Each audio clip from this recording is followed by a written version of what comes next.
Hello friends, welcome to our YouTube channel ED world. तो friends, आज की class जो होगी ज़बरदस्त क्लास होगी और इस क्लास में करेंगे इम्पोर्टेंट क्वेश्चन जो कि फ्रेंड्स एग्ज़ाम में आता ही है। तो चलिए देखते हैं फ्रेंड्स आज की अपनी क्लास।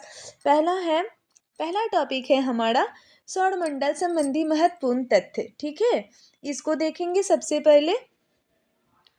पहला पॉइंट है कि सबसे बड़ा ग्रह जो है वो बृहस्पति है। ठीक है, याद रखिएगा। और छोटा ग्रह पूछा जाए तो छोटा ग्रह जो होता है वो बुध होता है। और सूर्य के निकटतम ग्रह कौन सा होता है? तो ये भी बुध ही होता है। ठीक है, सूर्य के निकटतम ग्रह बुध होता है। और सूर्य से सर्वाधिक दूरी पर स्थित ग्रह पूछा जाए तो ये वरुण होता है। ठीक है, इसलिए इसे लेटा हुआ ग्रह भी कहा जाता है, भी याद रखिएगा। और फ्रेंड्स, पूछा जाए कि पृथ्वी का सर्वाधिक निकटतम ग्रह कौन सा है? तो पृथ्वी के सर्वाधिक निकटतम ग्रह जो होता है वो शुक्र होता है। ये भी इम्पोर्टेंट है फ्रेंड्स, याद रखिएगा। नेक्स्ट है सर्वाधिक चमकीला ग्रह। सर्वाधिक चमकीला ग्रह पूछा जाए तो शुक्र होता है। और गर्म ग्रह पूछा जाए तो इसका आंसर भी शुक्र ही होगा। और ठंडा ग्रह पूछा जाए तो वरुण होता है। ठीक है। और लाल ग्रह किसे कहा जाता है फ्रेंड्स? तो मंगल ग्रह को लाल ग्रह कहा जाता है। और सर्वाधिक बड़ा उपग्रह पूछा जाए तो उपग्रह में गैनीमेड का होता है। ठीक है, इसका जो कि बृहस्पति का उपग्रह है। और सर्वाधिक छोटा उपग्रह पूछा जाए तो ये डीमोस होता है जो कि मंगल ग्रह की उपग्रह है। ठीक है। और नीला ग्रह पृथ्वी को बोला जाता है फ्रेंड्स। और भोर का तारा किसको कहा जाता है? तो शुक्र को कहा जाता है। और सांझ का तारा तो शुक्र को कहा जाता है। इससे याद रखिएगा कि भोर का तारा और सांझ का तारा शुक्र को कहा जाता है। और चमकीला ग्रह और गर्म ग्रह जो होता है वो भी शुक्र को ही कहा जाता है। ठीक है, नेक्स्ट देखते हैं फ्रेंड्स। लाल धाबा प्रतीत होता ग्रह। लाल धाबा प्रतीत होता ग्रह तो ये मंगल ग्रह को कहा जाता है। और सर्वाधिक चमकीला तारा पूछा जाए तो चमकीला तारा जो होता है साइरस होता है, जिसको डॉग स्टार भी कहा जाता है। और एनसीईआरटी में मिलता है सीरियस। ठीक है। नेक्स्ट है सौरमंडल का सबसे नजदीक तारा कौन सा है? तो है सूर्य। याद रखिएगा, सबसे नजदीक तारा पूछा जाए तो सूर्य होता है। और सबसे नजदीक निकटतम ग्रह पूछा जाए तो बुध होता है, ये भी याद रखिएगा। और दूसरे नंबर पर कौन सा आता है? तो प्रोक्सिमा सेंचुरी होता है। ठीक है। नेक्स्ट है सबसे तेज गति से घूर्णन करने वाला ग्रह। सबसे तेज गति से घूर्णन करने वाला ग्रह जो है बृहस्पति है। और सबसे धीमी गति से घूर्णन करने वाला ग्रह पूछा जाए तो फ्रेंड्स इसका आंसर शुक्र हो जाएगा। और सबसे तेज गति से परिक्रमण करने वाला ग्रह पूछा जाए तो बुध हो जाएगा। परिक्रमण करने वाला ग्रह पूछा जाए तो बुध होगा। और घूर्णन करने वाला ग्रह पूछा जाए तो बृहस्पति होगा। ठीक है, इसको ध्यान में रखिएगा। और नेक्स्ट है सबसे धीमी गति से परिक्रमण करने वाला ग्रह। यहाँ पे पूछा गया है कि सबसे धीमी गति से परिक्रमण करने वाला ग्रह कौन से है? तो वरुण है। ठीक है। और सर्वाधिक घनत्व वाला ग्रह कौन सा है? तो पृथ्वी है। ठीक है। और छल्ले वाला ग्रह पूछा जाए यानी कि बल्लय युक्त ग्रह पूछा जाए तो कौन कौन सी ग्रह है? तो बृहस्पति है, शनि है, वरुण है अरुण एवं वरुण है। ठीक है, याद रखिएगा। छल्ले वाला ग्रह बृहस्पति, शनि, अरुण, वरुण है। नेक्स्ट है सर्वाधिक तपांतर वाला ग्रह। सर्वाधिक तपांतर वाला ग्रह कौन सा है फ्रेंड्स? तो बुध है। और सर्वाधिक उपग्रह वाला ग्रह कौन सा है? तो शनि का है। सबसे अधिक उपग्रह शनि ग्रह का है, ये भी याद रखिएगा। ठीक है, उसके बाद बृहस्पति का आता है। नेक्स्ट है सौरमंडल। चलिए देखते हैं सौरमंडल के बारे में। यहाँ पे ग्रह दिया गया है और यहाँ पे व्यास दिया गया है उसका। और यहाँ पे घूर्णन समय दिया गया है। और यहाँ पे परिभ्रमण समय दिया गया है। और यहाँ पे फ्रेंड्स उपग्रहों की संख्या दिया गया है। और इन ग्रहों का रंग दिया गया है यहाँ पे। तो चलिए देखते हैं एक एक करके। पहला है बुध ग्रह। बुध ग्रह में इसमें इम्पोर्टेंट है फ्रेंड्स, बुध ग्रह का सबसे अधिकतम बार एग्जामों में पूछा जाता है इसका परिभ्रमण समय। तो ये याद रखिएगा। ठीक है, 88 दिन में ये परिभ्रमण करता है। और नेक्स्ट है शुक्र ग्रह। और शुक्र ग्रह का जो है ग्रहों का रंग पूछा जाता है। तो इसका ग्रहों का रंग जो होता है ये चमकीला और ये चमकीला होता है और ये गर्म होने के कारण चमकीला होता है। और बुध और शुक्र जो दो उपग्रह हैं, इनमें जो होती है उपग्रहों की संख्या नहीं होती है। ये भी कई बार एग्जामों में पूछा जाता है, ये भी ख्याल याद रखिएगा फ्रेंड्स कि उपग्रहों की संख्या कौन सी, जो दो उपग्रह है जिनकी उपग्रहों की संख्या एक भी नहीं है, यानी कि उपग्रह उनकी नहीं है। तो ये है बुध एवं शुक्र, ये भी याद रखिएगा, ठीक है। नेक्स्ट देखते हैं। नेक्स्ट हमारा है पृथ्वी। तो इसमें पूछा जाता है फ्रेंड्स, इसका इसका कलर पूछा जाता है, तो इसका हो जाएगा नीला। और नीला क्यों दिखाई देता है, तो ये जल के कारण जो होता है पृथ्वी का रंग नीला दिखाई देता है, ठीक है। और इसका परिभ्रमण समय भी पूछा जाता है, भी याद रखिएगा 365 दिन, ठीक है। और उपग्रह की संख्या पूछा जाए तो फ्रेंड्स एक होता है, ठीक है। नेक्स्ट है मंगल ग्रह। मंगल ग्रह में फ्रेंड्स इसका इम्पॉर्टेंट है, इसमें इसका उपग्रह की संख्या जो होती है दो होती है, फिमोस और डेमोस होती है। और ग्रहों का रंग भी पूछा जाता है, तो ग्रह का रंग जो होता है लाल होता है। और ये लाल क्यों होता है, तो ये आयरन ऑक्साइड के कारण जो होता है मंगल ग्रह का कलर जो होता है लाल होता है, ठीक है। और नेक्स्ट हमारा है बृहस्पति। बृहस्पति में फ्रेंड्स इसमें उपग्रहों की संख्या अधिकतम बार पूछा जाता है एग्जाम में, याद रखिएगा। तो उपग्रहों की संख्या जो है बृहस्पति की 29 है। और इसमें ग्रहों का रंग जो होता है पीला होता है। और पीला किसके कारण होता है, तो SO2 के कारण होता है, ये भी याद रखिएगा। और नेक्स्ट हमारा है शनि ग्रह। शनि ग्रह का इसमें पूछा जाता है इसका उपग्रहों की संख्या, जो कि सावर्धिक होती है, तो 82 होती है। और इसका कलर जो होता है काला होता है। और ये किसके कारण होता है, तो N2 के कारण होता है, ये भी याद रखिएगा, ठीक है। नेक्स्ट है यूरेनस, यानी कि अरुण ग्रह। अरुण ग्रह में पूछा जाता है फ्रेंड्स इसमें उपग्रहों की संख्या और इसका कलर। तो उपग्रह की संख्या जो होती है 27 होती है। और इसका कलर जो होता है हरा होता है। और ये हरा रंग जो होता है मीथेन के कारण होता है, ठीक है। नेक्स्ट है और लास्ट है नेपच्यून, यानी कि वरुण। वरुण में पूछा जाता है फ्रेंड्स इसका कलर, ठीक है। तो ये हल्का नीला होता है और ये भी मीथेन के कारण ही नीला प्रतीत होता है, ठीक है। याद रखिएगा, ये से भी देख लीजिएगा, लेकिन ये एग्जाम के दृष्टिकोण से इम्पोर्टेंट है, इसलिए मैं समझा दी, ठीक है। नेक्स्ट बढ़ते हैं। मानचित्र पर अंकित रेखाएं। मानचित्र पर अंकित रेखाएं दी गई है, चलिए इसको देखते हैं। आइसोबार। आइसोबार जो होता है समदाब की स्थिति दर्शाने वाली रेखा होती है, ठीक है। आइसोबार समदाब की स्थिति दर्शाने वाली रेखा होती है। और आइसोबाथ जो होती है समुद्र तल से समान गहराई दर्शाने वाली रेखा होती है, ठीक है। और आइसोटेक जो होती है ये पवन की समान गति दर्शाने वाली रेखा होती है। और आइसोथेम क्या होती है, तो समान तापमान वाले क्षेत्रों को दर्शाने वाली रेखा होती है। और नेक्स्ट हमारा है आइसो हाइट।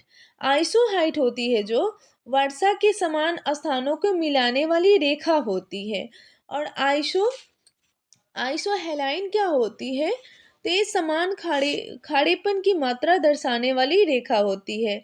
समान खाड़ेपन की मात्रा दर्शाने वाली रेखा कौन सी होती है, तो आइसो हेलाइन होती है, याद रखिएगा। नेक्स्ट बढ़ते हैं। नेक्स्ट है आइसो हिप्स।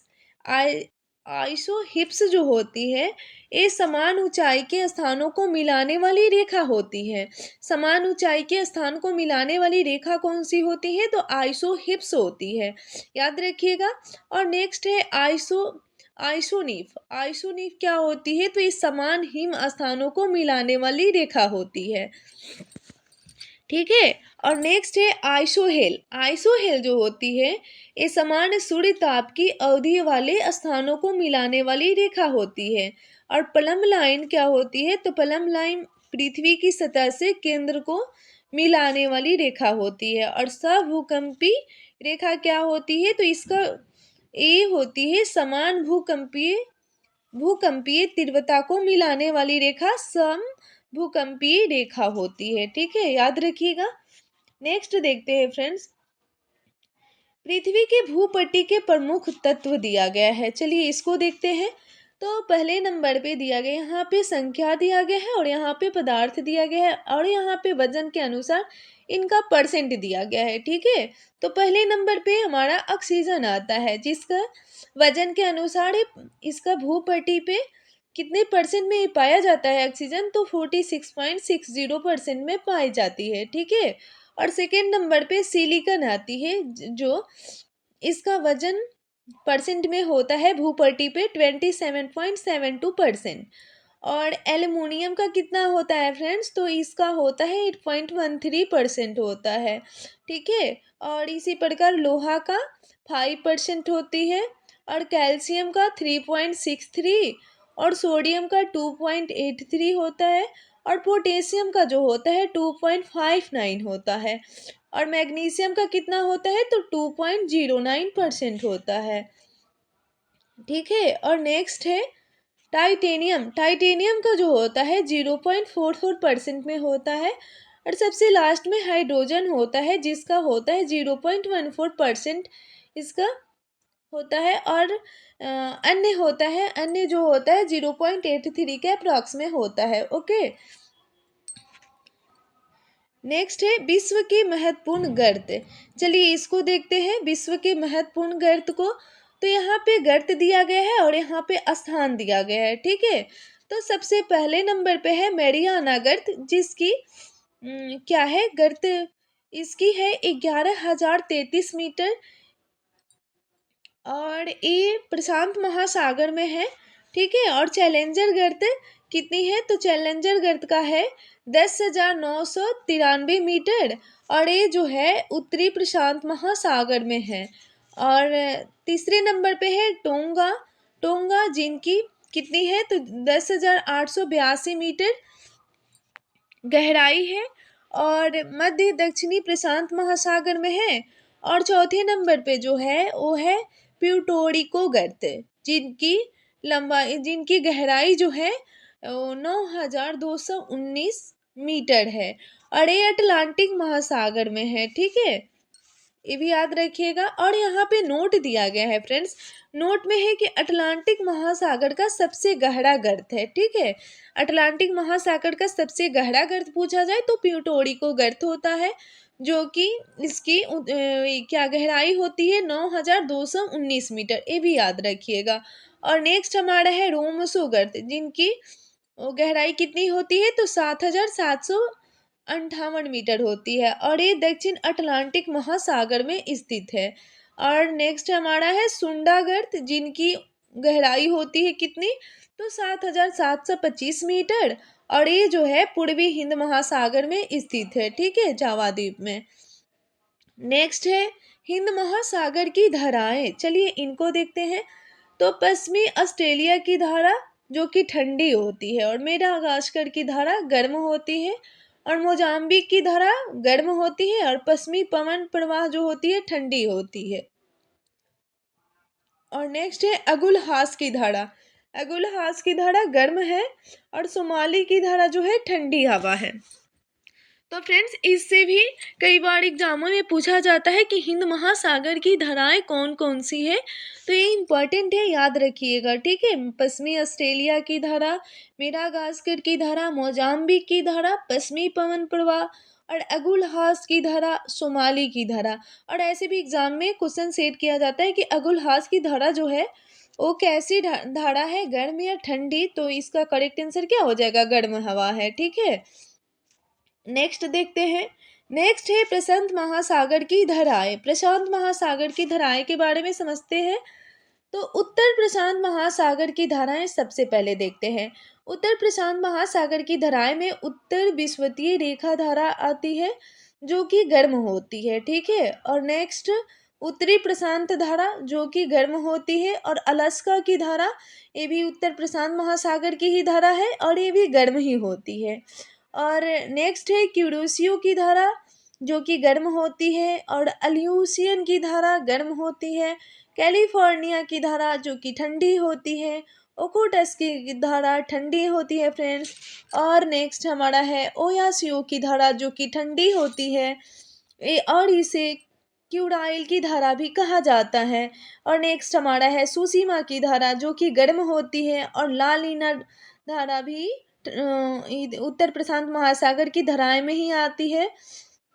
ये धारा जो होती है ठंडी होती है, ठीक है। और नेक्स्ट है यहाँ पे दक्षिण प्रशांत महासागर की धारा। तो दक्षिण प्रशांत महासागर की धारा में पहले नंबर पे आ जाएगा दक्षिण विषुवत-रेखीय धारा जो कि गर्म होती है। और सेकंड हमारा है विपरीत विपरीत विषुवतीय रेखीय धारा जो कि गर्म होती है। और हमारे तीसरे नंबर पे आ जाएगा पूर्व ऑस्ट्रेलिया की धारा जो कि गर्म होती है। और चौथे नंबर पे आ जाएगा एल नीनो की धारा जो कि गर्म होती है, ठीक है। ये भी गर्म होती है एल नीनो की धारा, ये भी इंपॉर्टेंट है फ्रेंड्स, याद रखिएगा। एल नीनो की धारा प्रशांत महासागर की धारा है और ये दक्षिण प्रशांत महासागर की धारा है और एक प्रकार की गर्म धारा है, ठीक है। और नेक्स्ट है दक्षिण प्रशांत प्रवाह या अंटार्कटिका की जलधारा जो कि ठंडी होती है। और नेक्स्ट हमारा है पेरू या हमबोल्ट की धारा जो कि ठंडी होती है, ये भी इंपॉर्टेंट है, ठीक है, देख लीजिएगा। नेक्स्ट बढ़ते हैं। नेक्स्ट है अटलांटिक महासागर की धाराएं। चलिए इनको देखते हैं, अटलांटिक महासागर की धाराएं को। तो इसमें ठंडी धारा दिया गया है और यहाँ पे गर्म धाराएं दिया गया है। चलिए इसको देखते हैं। ठंडी धाराएं में लेब्राडोर की जलधारा, पूर्वी ग्रीनलैंड की जलधारा और बेगुएला की जलधारा और अंटार्कटिका की जलधारा। और नेक्स्ट है कनारी जलधारा और नेक्स्ट है फ्रेंड्स फॉकलैंड की जलधारा। ये सब जो जलधाराएं हैं ठंडी जलधाराएं हैं, ठीक है। और गर्म धाराएं यहाँ पे दी गई है। पहले नंबर पे उत्तरी विषुवतीय रेखीय जलधारा और सेकंड नंबर पे दक्षिणी विषुवतीय रेखा जलधारा और थर्ड नंबर पे है फ्रेंड्स गल्फ स्ट्रीम जलधारा और फोर्थ नंबर पे है विपरीत विषुवतीय रेखीय जलधारा और 5 नंबर पे क्या है फ्लोरिडा जलधारा, ठीक है। और ये जलधारा जो है ब्राजील जलधारा है, नार्वे की जलधारा है, रेनले जलधारा है और एंटीली जलधारा है और फिर कौन जलधारा है इरमिंजिर की जलधारा है, ठीक है। नेक्स्ट बढ़ते हैं। नेक्स्ट है विश्व प्रसिद्ध जल संधियां। यहाँ पे जल संधियां दिया गया है, विश्व की प्रसिद्ध जल संधियां दिया गया है। चलिए इसको देखते हैं। यहाँ पे जल संधि दिया गया है और यहाँ पे देश दिया गया है और यहाँ पे जिनको जोड़ती है उनका नाम दिया गया है। तो चलिए देखते हैं। फर्स्ट नंबर पे है बेरिंग जल संधि। बेरिंग जो जल संधि जो है वो अलास्का रूस के बीच में है और ये बेरिंग सागर एवं चुकची सागर को जोड़ती है, ठीक है। बेरिंग जल संधि कई बार एग्जामों में पूछा जाता है, इंपॉर्टेंट है, याद रखिएगा। बेरिंग जल संधि किनको किनको जोड़ती है तो बेरिंग सागर और चुकसी सागर को जोड़ती है, ठीक है। नेक्स्ट है डेनमार्क जल संधि। डेनमार्क जल संधि जो है ये आइसलैंड और ग्रीनलैंड देश में है और ये उत्तरी अटलांटिक एवं आर्कटिक महासागर को जोड़ती है। डेनमार्क जल संधि किनको किनको जोड़ती है तो उत्तरी अटलांटिक एवं आर्कटिक महासागर को जोड़ती है, ठीक है, याद रखिएगा। और नेक्स्ट है हार्मुज जल संधि। ये भी कई बार एग्जामों में पूछा जाता है हार्मुज जल संधि से। तो हार्मुज जल संधि जो है ओमान ईरान देश में है और ये फारस की खाड़ी एवं ओमान की खाड़ी को जोड़ती है आपस में। हार्मुज जल संधि फारस की खाड़ी एवं ओमान की खाड़ी को क्या करती है कि आपस में जोड़ती है, ठीक है। और हडसन जल संधि। हडसन जल संधि जो कि कनाडा में है और ये हडसन की खाड़ी एवं अटलांटिक महासागर को जोड़ती है, ठीक है। नेक्स्ट है जिब्राल्टर जल संधि। ये भी इम्पोर्टेंट है, याद रखिएगा। और ये स्पेन मोरक्को देश में है और ये भूमध्य सागर एवं अटलांटिक महासागर को क्या करती है कि आपस में जोड़ती है। और नेक्स्ट हमारे है मलक्का जल संधि जो कि इंडोनेशिया मलेशिया देश में है और ये अंडमान सागर एवं दक्षिणी चीन सागर को क्या करती है कि आपस में जोड़ती है। और नेक्स्ट हमारा है पाक जल संधि जो कि वीवीआई है। ये भारत और श्रीलंका देश में है और ये मन्नार व बंगाल की खाड़ी को एक दूसरे से क्या करती है जोड़ती है, ठीक है। और नेक्स्ट हमारा है सुंडा जल संधि। सुंडा जल संधि जो होती है ये इंडोनेशिया देश में है और ये जावा सागर एवं हिंद महासागर को क्या करती है कि आपस में जोड़ती है, ठीक है, याद रखिएगा फ्रेंड्स। नेक्स्ट क्वेश्चन देखते हैं। नेक्स्ट है यूकाटन जल संधि। यूकाटन जल संधि जो होती है ये मैक्सिको क्यूबा देश में है और ये मैक्सिको की खाड़ियों कैरिबियन सागर को क्या करती है, आपस में जोड़ती है। ठीक है। और ओरंटो जल संधि क्या करती, कौन सी देश में है, तो इटली अल्बानिया देश में है और ये एड्रियाटिक सागर एवं आयोनियन सागर को आपस में जोड़ती है। और नेक्स्ट है कुक जल संधि। कुक जल संधि न्यूजीलैंड देश में है और ये दक्षिण प्रशांत महासागर को जोड़ती है। नेक्स्ट है फ्रेंड्स मोजाम्बिक जल संधि। मोजाम्बिक या मालागासी देश में है और ये हिंद महासागर को जोड़ती है। ठीक है। नेक्स्ट हमारा है टॉरस जल संधि। टॉरस जल संधि जो है वो ऑस्ट्रेलिया पापुआ न्यू गिनी देश में है और पापुआ की पहाड़ खाड़ी एवं आड़ाफोड़ा सागर को जोड़ती है आपस में। और नेक्स्ट हमारा है टोकरा जल संधि जो कि जापान देश में है और ये पूर्वी चीन सागर एवं प्रशांत महासागर को आपस में जोड़ती है। ठीक है। नेक्स्ट है सुगाड़ू जल संधि जो कि जापान में है और ये जापान सागर एवं प्रशांत महासागर को आपस में जोड़ती है। और हमारा नेक्स्ट है फ्रेंड सुसीमा जल संधि। सुसीमा जल संधि जापान देश में है और ये जापान सागर एवं पूर्वी चीन सागर को आपस में जोड़ती है। और मकासार जल संधि जो होती है इंडोनेशिया देश में है और जावा सागर और सेलिबीज सागर को आपस में जोड़ती है फ्रेंड्स। और नेक्स्ट हमारा है डेविस जल संधि जो कि ग्रीनलैंड और कनाडा देश में है और ये बेफिन खाड़ियों अटलांटिक महासागर को आपस में जोड़ती है। ठीक है। नेक्स्ट है बास जल संधि। बास जल संधि जो है ऑस्ट्रेलिया देश में है और ये तस्मान सागर एवं दक्षिणी सागर को क्या करती है कि आपस में जोड़ती है। और नेक्स्ट हमारा है डोवर जल संधि जो कि वीवीआई है। ये इंग्लैंड और फ्रांस देश में है और ये इंग्लिश चैनल एवं उत्तरी सागर को आपस में जोड़ती है। ठीक है। और नेक्स्ट हमारा है कोरिया जल संधि। कोरिया जल संधि जो है वो जापान कोरिया देश में है और ये जापान सागर एवं पूर्वी चीन सागर को क्या करती है कि आपस में जोड़ती है। ठीक है। नेक्स्ट है मैगलन जल संधि। मैगलन जल संधि जो है वो चिली देश में है और ये प्रशांत महासागर एवं दक्षिणी अटलांटिक महासागर को आपस में जोड़ती है। ठीक है। नेक्स्ट है काड़ी माटा जल संधि जो कि इंडोनेशिया देश में है और ये दक्षिणी चीन सागर एवं जावा सागर को आपस में जोड़ती है। ठीक है। नेक्स्ट है एम एम के ल्यूरे जल संधि। एम क्यू ल्यूरे जल संधि जो है वो कनाडा देश में है और ये आर्कटिक महासागर को जोड़ती है। और नेक्स्ट हमारा है डुडास जल संधि जो कि ऑस्ट्रेलिया और मेलविल द्वीप में है और ये वान डीमन खाड़ियों एवं तिमोर सागर को क्या करती है कि आपस में जोड़ती है। ठीक है। नेक्स्ट है सेली काफ जल संधि। सेली काफ जल संधि अलास्का और कोडियाफ द्वीप में है और ये अलास्का की खाड़ी को जोड़ती है। और नेक्स्ट हमारा है फ्रेंड्स बालाबैक जल संधि। बालाबैक जल संधि जो है वो बर्निया या बर्निया और पलावन द्वीप में है और ये दक्षिणी चीन सागर एवं सुल्लू सागर को क्या करती है कि आपस में जोड़ती है। और नेक्स्ट हमारा है लूजोन जल संधि। लूजोन जल संधि जो है ताइवान और फिलीपींस का लूजोन द्वीप में है और ये दक्षिणी चीन एवं फिलीपींस का सागर को आपस में जोड़ती है। ठीक है।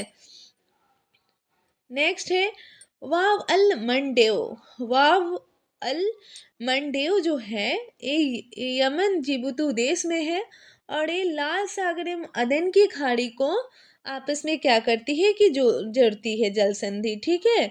नेक्स्ट है डार्डेन लीज जल संधि। डार्डेन लीज जल संधि जो है ये टर्की देश में है और ये मरमरा सागर और एजियन सागर को आपस में जोड़ती है। और नेक्स्ट हमारा है वास्पोरस जल संधि। वास्पोरस जल संधि एशिया एवं यूरोप देश में है और एक काला सागर एवं मरमरा सागर को आपस में जोड़ती है। ठीक है। नेक्स्ट है फ्रेंड्स बोनीफेसियो जल संधि। बोनीफेसियो जल संधि कोर्सिका और सर्डिनिया देश में है और ये भूमध्य सागर और टाइरियन टाइरिनियन सागर को आपस में जोड़ती है। नेक्स्ट हमारा है वेले द्वीप जल संधि। ये कनाडा देश में है और ये सेंट लॉरेंस खाड़ी एवं अटलांटिक महासागर को आपस में जोड़ती है। नेक्स्ट हमारा है कर्च जल संधि जो कि रूस और क्रीमिया देश में है, और एक काला सागर एवं ओजोन सागर को आपस में जोड़ती है। ठीक है, तो ये जल संधि से रिलेटिव क्वेश्चन था। और चलिए अब देखते हैं विश्व के प्रमुख जल डमरू मध्य। यहाँ पे नाम दिया गया है और यहाँ पे संबंधित सागर दिया गया है और यहाँ पे भूभाग जिनको अलग करता है। तो पहला है बेरिंग। बेरिंग जल डमरू मध्य जो होता है वो आर्कटिक एवं बेरिंग सागर से संबंधित सागर है, और इसका भूभाग जो है किसको किसको अलग करता है, तो ये संयुक्त राज्य अमेरिका व रूस को अलग करता है। ठीक है, भूभाग जिनको अलग करता है तो बेरिंग जल डमरू मध्य संयुक्त राज्य और अमेरिका संयुक्त राज्य अमेरिका व रूस को क्या करता है, अलग करता है। और जिब्राल्टर जल डमरू मध्य क्या करता है, तो संबंधित सागर कौन सा है, तो भूमध्य सागर एवं अटलांटिक महासागर है, और ये स्पेन एवं मोरक्को को अलग करता है। ठीक है, ये संबंधित सागर अधिकांश बार नहीं पूछा जाता है, यही पूछा जाता है कि बेरिंग जल डमरू मध्य जो है किनको किनको अलग करते हैं, तो संयुक्त राज्य अमेरिका व रूस को अलग करते हैं, ऐसा क्वेश्चन पूछा जाता है। ठीक है, और जिब्राल्टर जैसा पूछ दिया जाए तो जिब्राल्टर जो है स्पेन एवं मोरक्को को अलग करता है। ठीक है, और नेक्स्ट हमारा है क्या है, डोवर। डोवर जल डमरू मध्य जो है उत्तरी सागर एवं इंग्लिश चैनल इससे संबंधित सागर है, और ये ब्रिटेन एवं फ्रांस को अलग करता है। और मलस्का जो है जावा सागर एवं बंगाल की खाड़ी संबंधित सागर है, और इसका जो भूभाग है जिनको ये अलग करता है, ये मलाया एवं सुमात्रा को क्या करता है कि अलग करता है। और फ्लोरिडा से संबंधित सागर कौन से हैं, तो ये है मैक्सिको की खाड़ी एवं अटलांटिक महासागर, और ये संयुक्त राज्य अमेरिका एवं क्यूबा को अलग करता है। ठीक है, और पाक जल डमरू मध्य ये इंपॉर्टेंट है फ्रेंड्स। पाक जल डमरू मध्य जो है बंगाल की खाड़ी और मन्नार की खाड़ी से संबंधित सागर है, और ये भारत एवं श्रीलंका को अलग करता है। ठीक है, नेक्स्ट है विश्व की प्रमुख नहरें। चलिए इनके बारे में देखते हैं, विश्व की प्रमुख नहरें के बारे में। यहाँ पे नाम दिया गया है और यहाँ पे स्थान दिया गया है, और यहाँ पे फ्रेंड्स इसकी स्थिति दी गई है। तो पहले नंबर पे है सूनहर। तो सूनहर को देखते हैं। सूनहर जो है संयुक्त राज्य अमेरिका में है, और इसकी स्थिति जो है सुपीरियर झील को हाडून झील से जोड़ती है। सूनहर सुपीरियर झील को हाडून झील से जोड़ती है, और ये संयुक्त राज्य अमेरिका में है। ठीक है, और ईरी नहर इसके स्थान पूछा जाए तो ये भी संयुक्त राज्य अमेरिका में है, और ये ईरी झील और मिशिगन झील को क्या करती है कि जोड़ती है। और नेक्स्ट है गोटा नहर जो कि स्वीडन में है, और ये स्टॉकहोम और गुटेनबर्ग के बीच में है। ठीक है, और नेक्स्ट है कील नहर जो कि इम्पॉर्टेंट है फ्रेंड्स।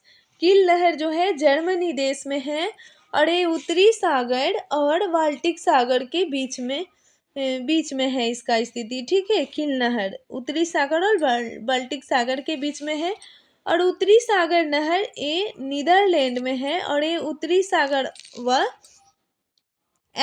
एम्स्टर्डम के बीच में है। ठीक है, एम्स्टर्डम के बीच में है। और नेक्स्ट हमारा है मैनचेस्टर नहर जो कि ग्रेट ब्रिटेन की है, और इसका स्थिति जो है मैनचेस्टर और लिवरपूल के बीच में है। ठीक है, और नेक्स्ट है न्यू वाटर वे। ये नीदरलैंड देश में है, और ये उत्तरी सागर और राटरडम के बीच में है, राटरडम के बीच में है। ठीक है, नेक्स्ट है वोल्गा डन नहर जो कि इम्पोर्टेंट है, और ये रूस की है, और ये इसका स्थिति जो है फ्रेंड्स देखते हैं इसका स्थिति जो है रोस्टेव और स्टालिन ग्रांड के बीच है। ठीक है, नेक्स्ट है वेलैंड नहर जो कि कनाडा देश की है, और ये ईरी और ओंटारियो के बीच में है। और केपी नहर पूछा जाए तो ये भारत की है, और ये आंध्र प्रदेश और तमिलनाडु के बीच में है केपी नहर।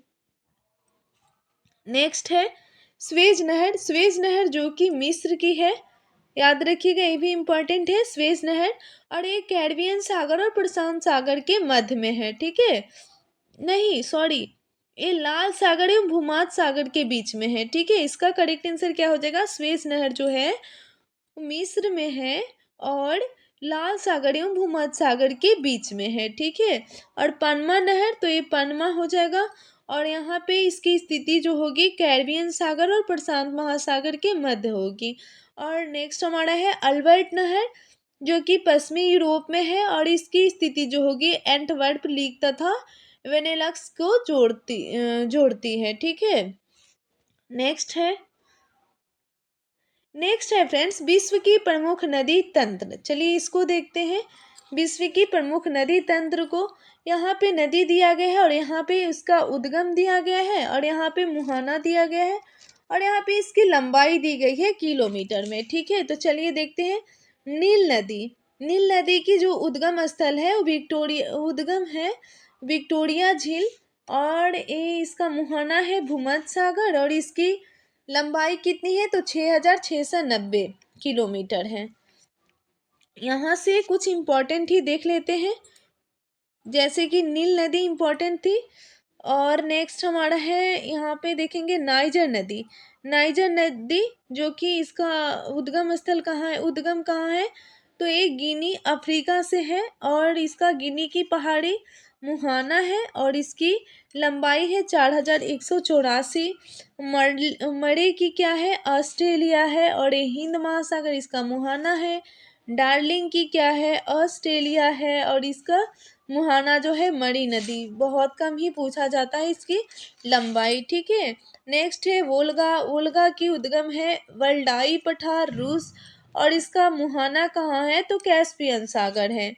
नेक्स्ट है यांग तिसिक्यांग, ये तिब्बत का पठार इसका उद्गम है और ये इसका मुहाना जो है पीला सागर यानी कि पूर्वी चीन सागर है, ठीक है। और मिसिसिपी यानी कि मिसौरी इसका उद्गम है रेड रॉक स्रोत अमेरिका और इसकी मुहाना जो है मैक्सिको की खाड़ी है, ठीक है। नेक्स्ट देखते हैं। नेक्स्ट है मेकांग। मेकांग जो है तिब्बत के पठार इसका उद्गम स्थल है और इसका मुहाना जो है दक्षिणी चीन सागर है, ठीक है, दक्षिणी चीन सागर है। और नेक्स्ट है फ्रेंड्स हांगहो। हांगहो है जिसकी उद्गम क्यूनलून पर्वत है और ये इसका मुहाना पूछा जाए तो चिहिल की खाड़ी है, ठीक है। नेक्स्ट है सैन फ्रांसिस्को। सैन फ्रांसिस्को की उद्गम पूछा जाए तो दक्षिणी मिनास गिटेस ब्राजील है और इसका मुहाना पूछा जाए तो अटलांटिक महासागर है। और ब्रह्मपुत्र की मानसरोवर झील है, ये भी इम्पोर्टेंट है, याद रखिएगा। और इसका मुहाना पूछा जाए तो बंगाल की खाड़ी होगी। और सिंधु की उद्गम मानसरोवर झील के पास है और इसका मुहाना अरब सागर है, ठीक है। और यूराल की दक्षिणी यूराल पर्वत रूस और इसका मुहाना कैस्पियन सागर है। और गंगा की क्या है फ्रेंड्स तो गंगा की जो है गोमुख हिमानी से इसका उद्गम होता है और इसका मुहाना जो है बंगाल की खाड़ी है। और नेक्स्ट है इरावदी। इरावदी इसका उद्गम मालियम नामी नदी के संगम म्यांमार में और इसका मुहाना जो है बंगाल की खाड़ी है, ठीक है। और ऑरेंज का भी पूछा जाता है तो ऑरेंज का लिसेथो हो जाएगा और इसका मुहाना अटलांटिक महासागर हो जाएगा। और नेक्स्ट इसमें कोलंबिया पूछा जाता है। कोलंबिया का क्या हो जाएगा फ्रेंड्स तो कोलंबिया झील कनाडा हो जाएगा और इसका मुहाना प्रशांत महासागर हो जाएगा। नेक्स्ट है टिग्रिस। टिग्रिस नदी की उद्गम स्थल पूछा जाए तो फ्रेंड्स टॉरेस पर्वत हो जाएगा जो टर्की देश में है और इसका मुहाना जो होगा सत अल अरब हो जाएगा, ठीक है। फ्रेंड्स आप सभी से रिक्वेस्ट है अगर वीडियो अच्छा लगे तो लाइक सब्सक्राइब एंड अपने फ्रेंडों के साथ शेयर ज़रूर करें। Okay, thanks friends.